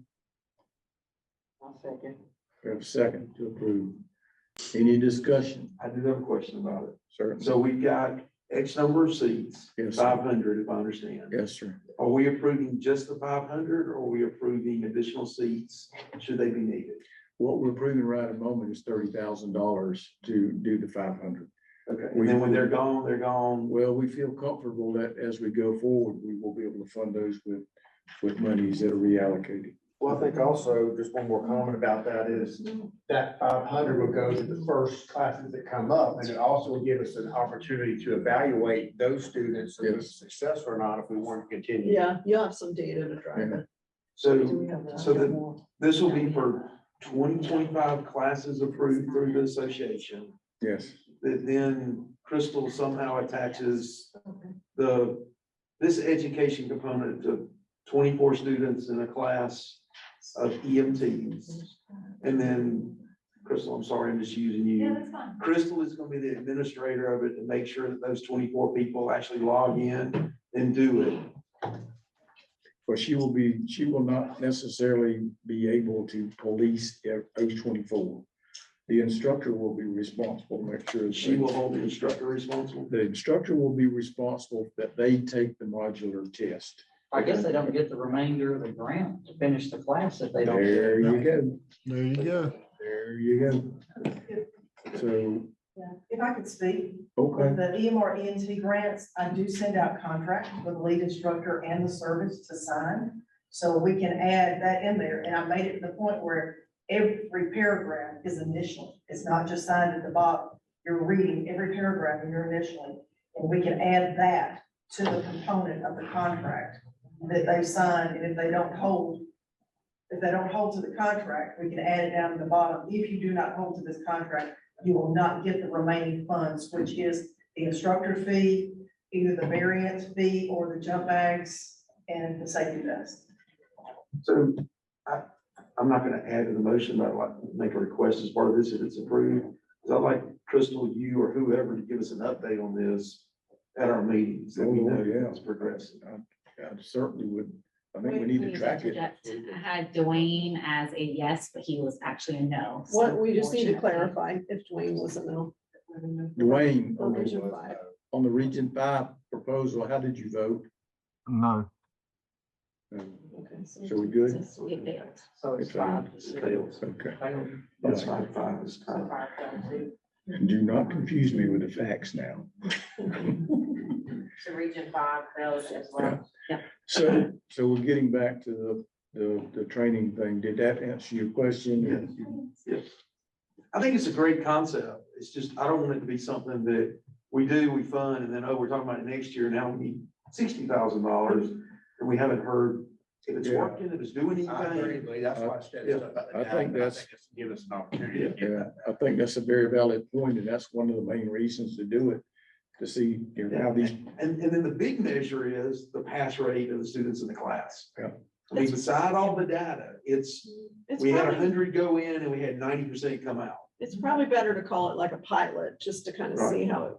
And what education programs would be Mhm. awarded that, the ones that did the grant through GIMSA? Yeah. Or is, how many grants go through, or how many classes are awarded student-wise? If you got 500, is it the first 500 and that's it? Essentially, that's 6 months of, the 500 would support 6 months of the EMT programs. I think I heard Kim say earlier, like 1,018 students, I think, last year. I think I'm right.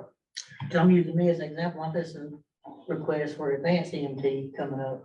So will it fall into that category with the advanced? I think it should follow in any other ones that are in the program. Because a couple of years ago, the committee voted to include the NCA. So it- But they'll still get the benefit from It would be for programs that we fund. So as far as the resources though, you've asked me to build out for me, I'm not building lesson plans and all of that stuff for ADMT. Well, the modular test would still be available, right? I can build them.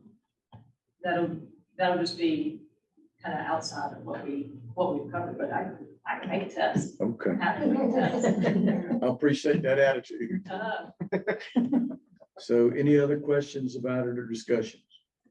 Can you go back to the EMS education? There was one I was gonna ask about earlier and we kind of. No, but let's vote on this, then we'll go Oh, there. I'm sorry. Yeah. I thought you were asking about, are we done with the No, no. whole thing? So all in favor? Anybody against it, please let me know.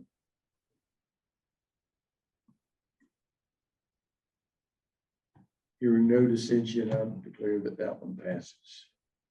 Okay, now we can go back to. One other question while we're on this, are we contracting with Bolger this year? Liz, do you know?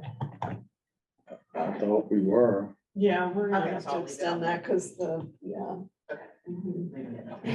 right. Education. Okay, so you want to put the gym stuff back up? How much is the board, just as we're talking about? 30. It's on there at 30, yeah. What is that?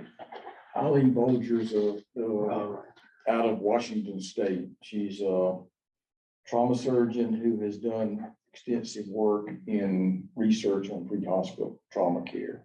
She's a paramedic firefighter by background, went to medical. She actually wrote the curriculum for the NINCENSO protocols of trauma were written by her. Now, quite frankly, they're a bit outdated, but they were written like 8 or 10 years ago. So she's got a lot of history. And we're trying to do some research into EMS and the effectiveness of EMS. One of the things we've worked on so far is trying to figure out where ambulance services are. That was a little more of a headache than we thought.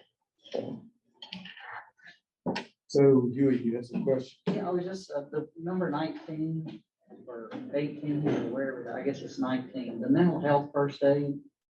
What does that entail? The, Kathy, can you come up here? yeah, let me see if I can send the brochure, hang on just a second. Is that the NAEMT course? Oh, is that the NAEMT? It's not. Stand by. I had a question on a couple of them too, but I was kind of waiting till we got around to that.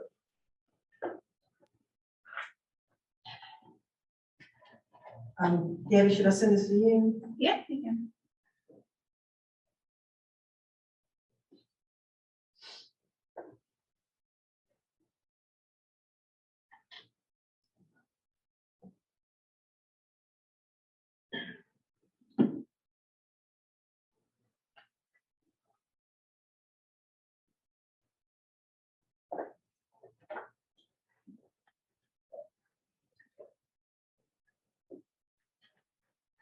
All right, The flyer is coming to you, you can just put up that attachment. We understand, and I think all of us do, understand that we are facing some strong mental issues. I got contacted by somebody at Cal Fire the other day. It's the person's an EMT, and they basically stopped somebody from committing suicide. And they were reaching out to us to see if we could fund help to get them into an institution of some sort. But of course, that's not our mission, so we couldn't do that. So I was trying to find some other means in areas. But I feel like after being an EMS for 35 years, I'm sure just like all of us, I hate to say this, folks, we're all in the OG range. We're the old gals and guys. We've got calls that we still carry with us. I still see the face of a 3-year-old and a 5-year-old that I watched as an arrest that should never have happened. We've got younger kids that are more impressionable these days, and I think there's just some way that we need to reach out and help them. And this is a company that we found that got recommended to us. They've been doing several classes up in the upper metro area. Did it come through yet? Did you send it to the Gabriella or? To the .org or the .gov? Yeah.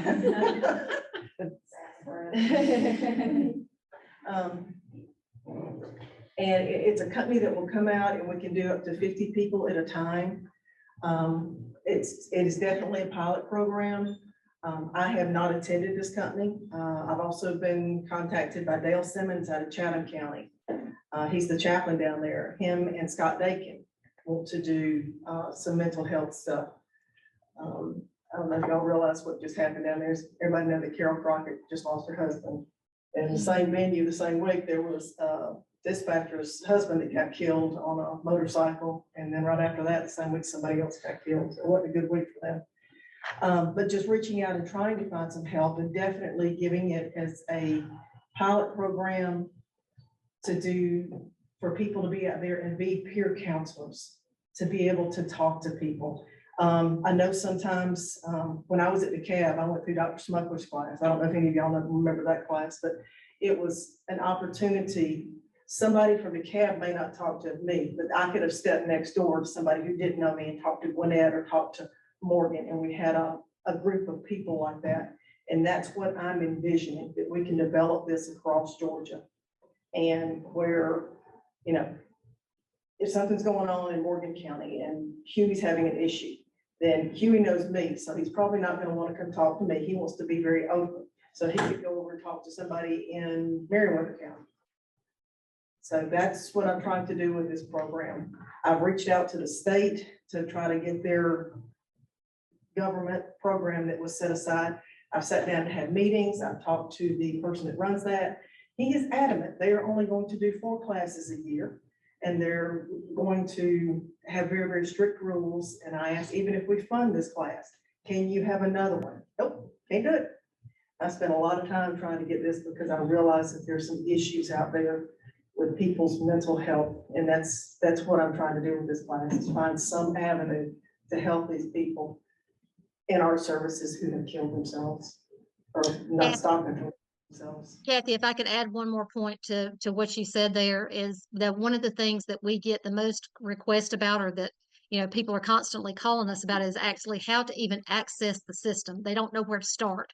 So in looking at this, if we could grow this into some type of statewide resource guide, everything about mental health, peer counseling is very much individualized between state patrol, fire, EMS. So there's, not really anything that kind of brings all of that information together. So that's just one thing I wanted to add to it.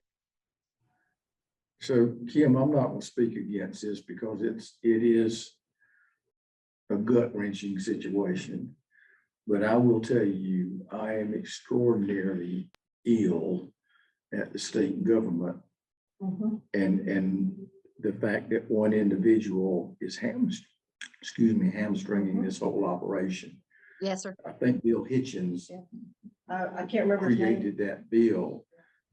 When he's in Atlanta, you and Josh and Chad need to go sit down with Bill and say, hey, I thought this was supposed to be a statewide program. 4 current courses for the population that they serve is just simply ridiculous.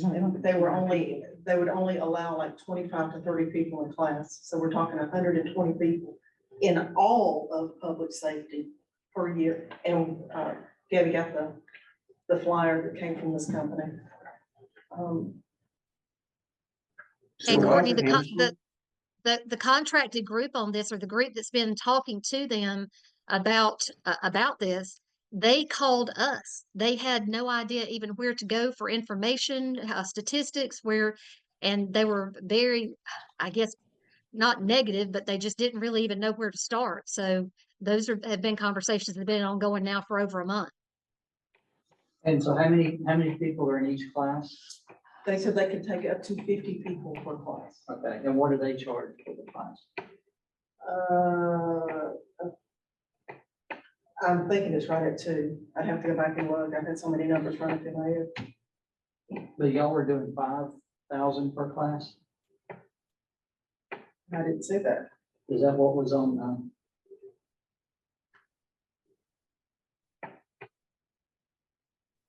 Like I said, I've got numbers running through my head, so I'd have to. go Yeah, back and it was look. 5,000 for Was 5 classes, Yeah. 25. Yeah. I may have put in there for like a one-night stay at a hotel for them to come in, depending on how somebody that had to travel far. and that's the one thing that I don't, I don't support the housing and travel cost and all that stuff. I mean, we're providing these training opportunities for free as it is. And so I'm just curious.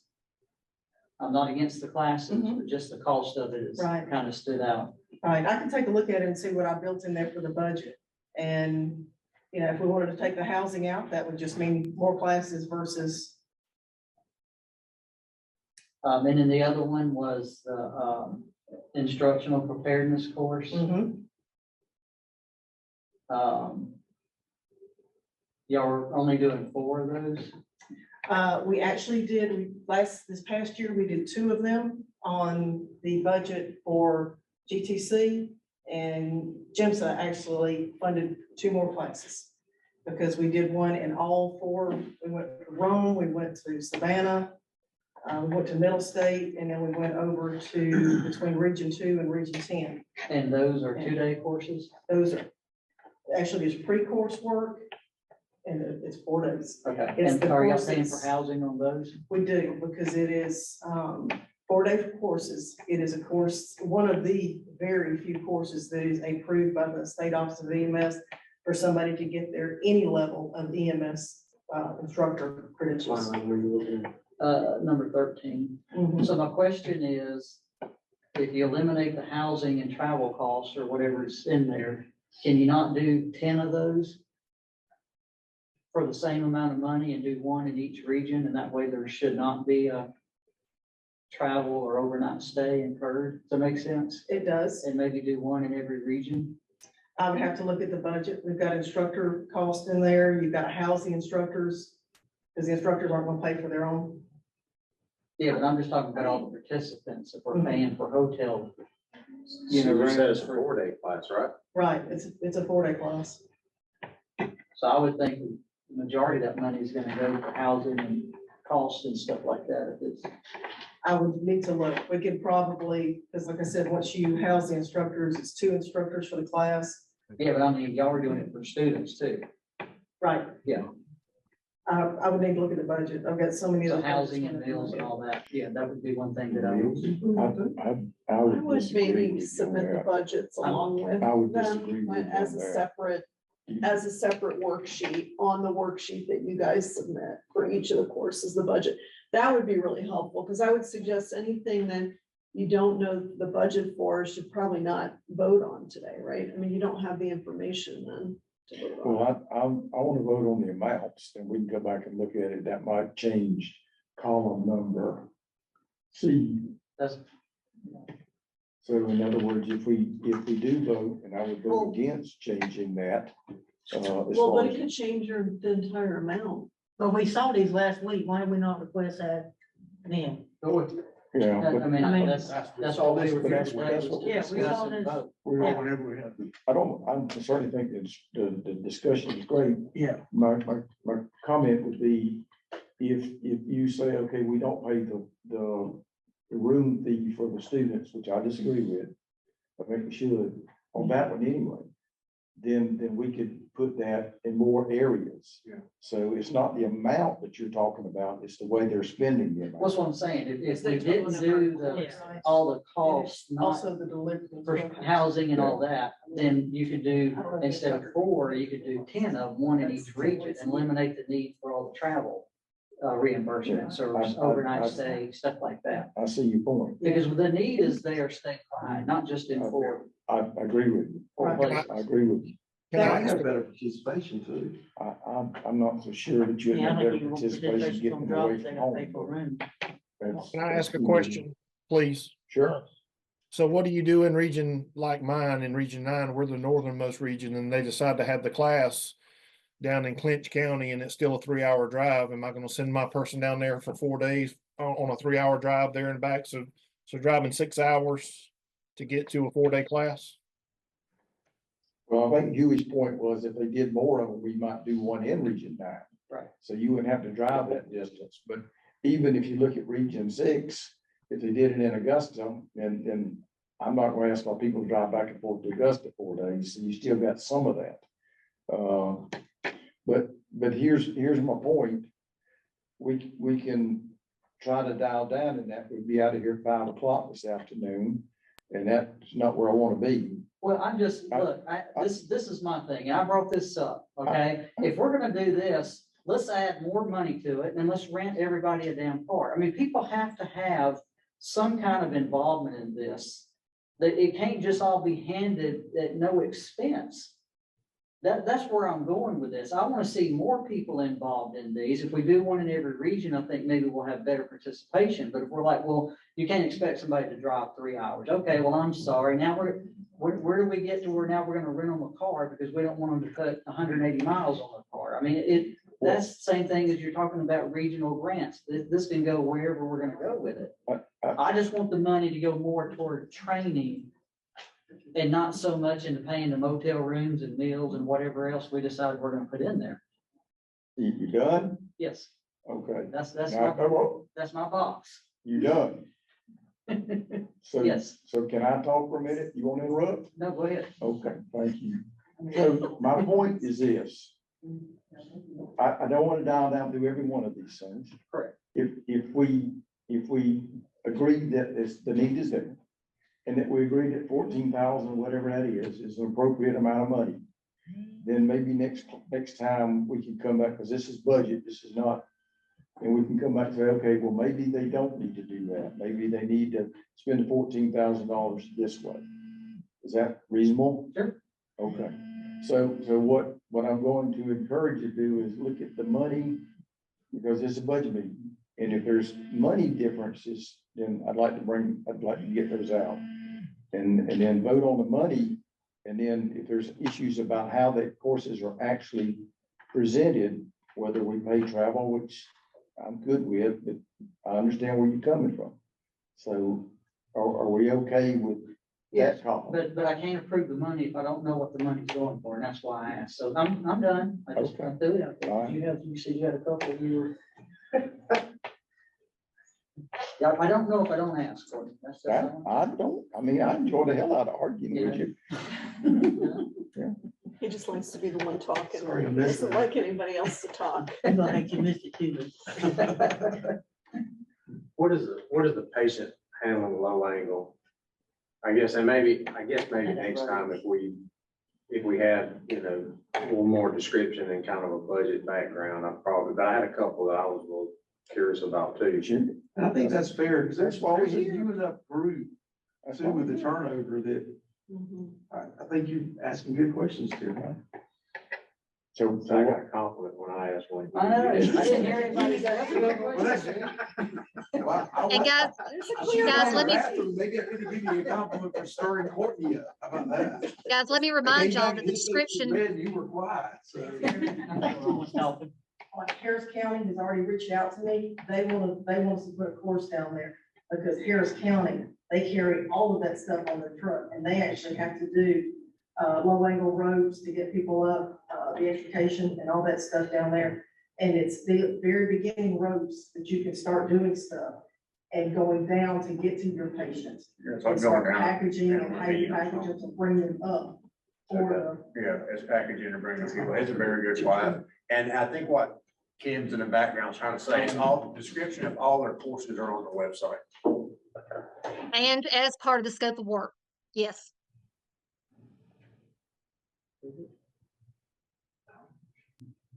Any other questions, Terry? No, I'm gonna stop on the head. I'm ahead of Huey right now. You ain't got the gavel I yet? don't want to take any more chances. So Lee had a good question. Are those classes? Now offered- drawing me into this. Are those classes offered at Jeff Stick, Which class? the low angle? you got to remember at Gypstick, if you're a private going in there to take any class, it's $800 plus.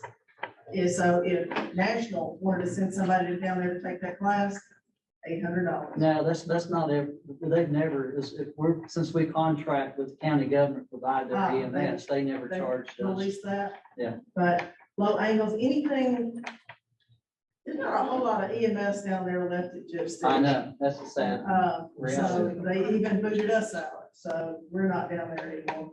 What I like about this course is it's There's- specific to patients and moving patients. It's not, just, some of that stuff, just you start with intro and core and then technical, and it's real technical and it's overwhelming if you're ever taking it, about taking it. And it's, So, and I think y'all's description helped answer that for me, because when you talk about down ravines and getting patients out, then that kind of answered my question and really made me feel a little bit better. And that'd be applicable really pretty much anywhere.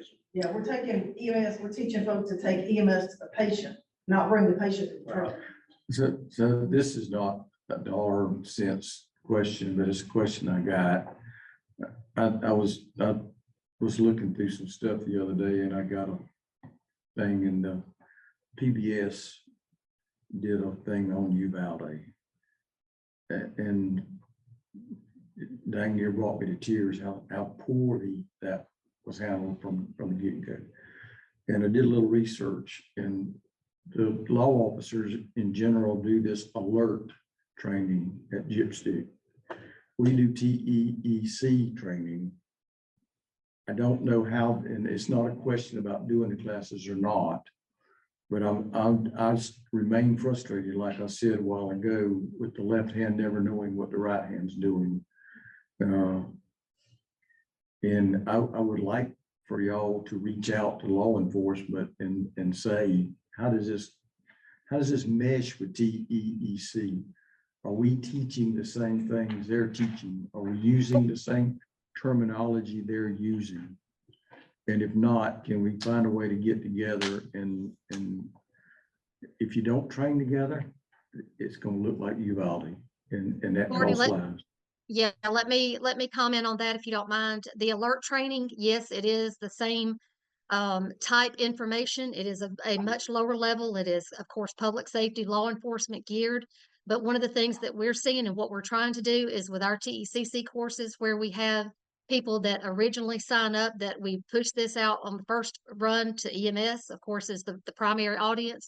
But when we get down closer within a week, 2 weeks out from a course, if we see that we're not meeting numbers or we can maximize those numbers, then we're opening that up and backfilling with law enforcement. If we've gotten all EMS and fire in there that we can get, and we've gotten to that point and advertise that well enough, not only to the directors, but using the RTACs and getting more information out, we are backfilling with law enforcement, and we're seeing more information coming to us about the TECC training as a result of those law enforcement officers being in these classes. So they react favorably to the course. Is that what you're saying? Yes.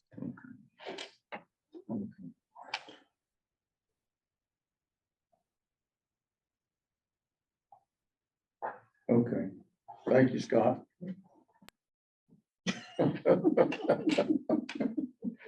Okay. On the leg. So I need a motion. We go back to the total. We're at total right at the moment. Courtney, Yes.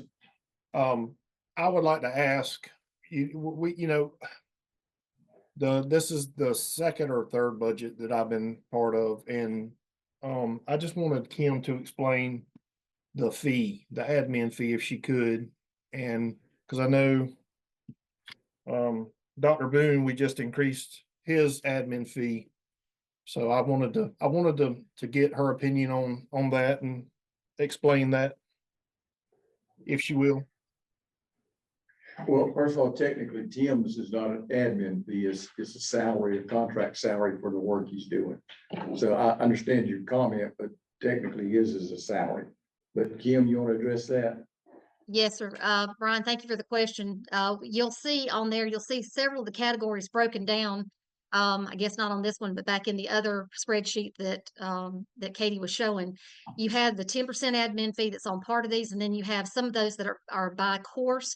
Because again, that comes back to the discussions that we had about we can get out there and advertise all day long, but we can't keep people from dropping out of a class. So we're doing the same amount of work for 24 students that we are for 12. So that was why those per course costs are listed in there for NAMT and for EMR.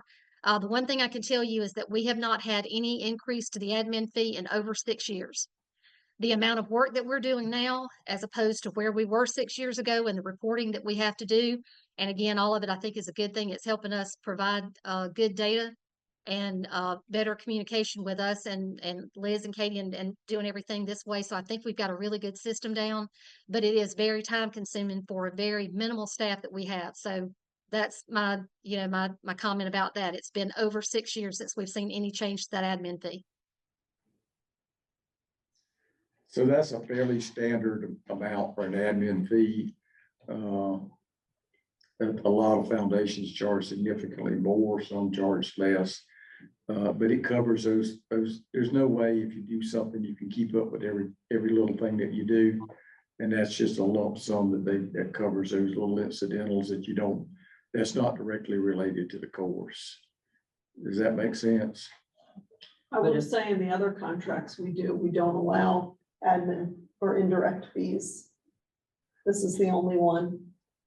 And I would like if Kim could, and again, because we have a lot of new members, so it would be really helpful if you can explain the structure. Some of the courses have course director fees and course coordinating fees on top of that. And then there are some courses that are grant funded courses where there's still an admin fee charged on that. There's just not it's somebody else essentially doing the course. So we took the admin fee out of the MAC contract? that's all admin. It's a grant, it's not a contract. Okay, all right. And if the course fee goes up, then the admin fee automatically goes up with it. Yes. And the more courses that are done, the more admin fees. Right. But again, that course fee cost too is taken into account. If you look at the amount of increase that we've had in facility, the actual hotel charges are, again, back to Huey's point, I understand as far as the housing and everything, but the cost that we've been incurring on that, which we did have to move that up this time, but that basically was the increase in the course cost of the inflation and what we're seeing with that. None of that really comes back to anything offsetting the work that we do.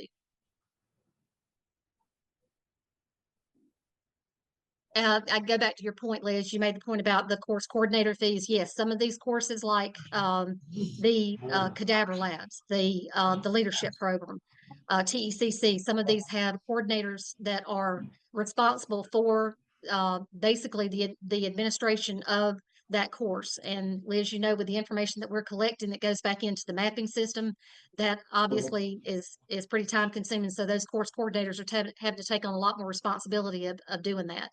The NAMT. Well, ideally, that will be all changed in the future with survey 123, where because they mentioned that we don't even rely on internet access, I believe, for that anymore. So that should really be on the student's end. So I think we need to work smarter, not harder, and utilize technology, I think, for our benefit moving forward with the courses. That has a lot less handling of the data, and overall, I think the data will be better if there's less handling of it and more just getting it on the front end from the student. Well, it is, but of course, we have to provide in the spreadsheets. You're familiar with the Excel spreadsheets that we have to break down of all of the information, and again, we've done that by QR code with a lot of these to try to simplify that process, but with that coordinator, again, is having to take responsibility for a lot of information coming out of these classes. Yeah, it should not be that way. Any other questions? Courtney, So go back to that overarching thing, if you will. can I ask a question real quick? Sure. The mental health for first aid, is that a trainer? Is that a what class? Trainer. Sorry, Is it the mental health is training the trainer? the first one will not be, and I'm gonna approach them for the next ones to be. So the comment was the first one would not be, but the goal would be for the others to be. Did that answer your question, Dwayne? Yes, sir. Can I make a recommendation? Is there any way we can up that number to 10 and have one per region? Well, we're gonna vote on an overall budget for training for GEMSA. And if y'all want to change some of the numbers at the next meeting, that might be able to do that. After that, it might be problematic because I know they're gonna want to start getting en route to some of this stuff. Does that kind of answer your question? Yeah, I mean, and the reason why I bring that up, I mean, if we can't take care of our people and, what these guys are dealing with, it goes back to trauma. We got to keep them on the road. Just real quick, a story I had in 2023. I get up at 3:30 every morning. I drink my coffee, shower, then like everybody else, I check Facebook. 2023, I had a young man in Region 8 was on Facebook and reading his post, and it was posted like 10 minutes because you can see the timestamp on it. And there was some very disturbing language he was putting in his post. So I found his number, I called him, and I talked to him for about 2.5 hours. And he ultimately got out of EMS, but he thanked me for calling him because he was contemplating washing his mouth out with buckshot. So if we could hit every region and get that information out, I think as far as trauma care, I think we'll be doing everybody a great service. So if we could up that amount from that 2750 or whatever it was and double it and see about getting more courses around the state. Let me suggest this, because Huey's got some good points. Y'all write that down. I said it in public, out loud. 11:50. I didn't say that about all of you yet. But what I'm gonna suggest, can we go back to that all encompassing thing? Because I want to look at that just for a second. So did we add the 30,000, the licensure piece, is that 30,000? That's there. So here's the deal. If we vote on the dollar amount for the training, then the way I'm seeing this, we'll have 1.648 million for the equipment grant. Am I saying that right? So anything we take out from above, it adds to the equipment grant. Does that make sense? All right. Now let's go back to the GEMSA project. I think we were good with AVLS. Okay. So now what I would entertain at this point is a motion to approve that bottom right-hand corner, with the idea at our next meeting in July, we can discuss the fine points of do we do 10 mental health first aid classes versus 5. Do we, is that, is what I'm saying making sense to you? Yeah. But here would be your homework. All right, here would be your homework. Look at these and take it back to your region. You won't have time to do a whole bunch because our next meeting, I think, is July 28th, if I remember right. July 11th. July when? 11th. 11th. A lot closer. I would have been late. Take some Huey's hotel money and just stay here. So at that meeting, we could come back and discuss all of that. Is that reasonable? Because if we try to discuss all of it, dang, I don't have anything going on this afternoon except painting my deck.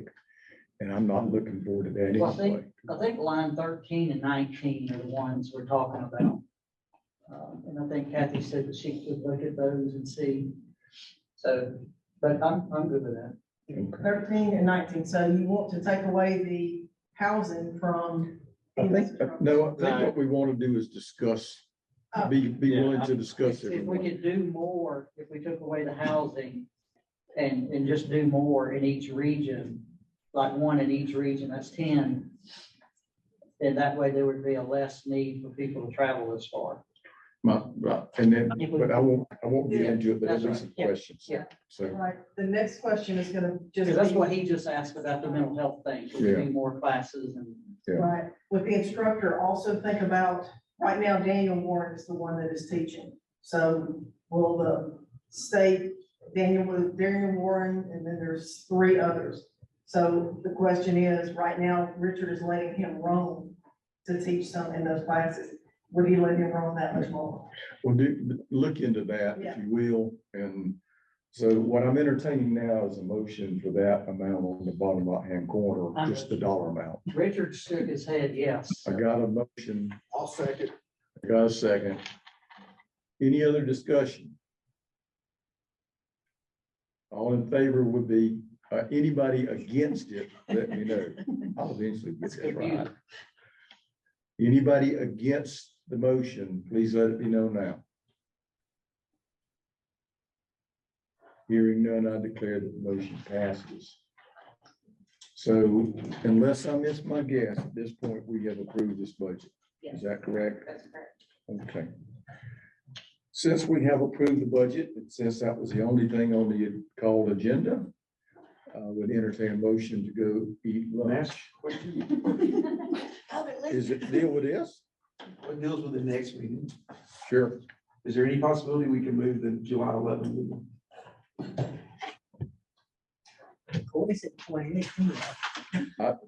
There's a possibility. I tell Well, you, the reason I ask, I'd like to be a part of the in-depth discussion. so you can't be here that day, then we ain't gonna move it. I will not.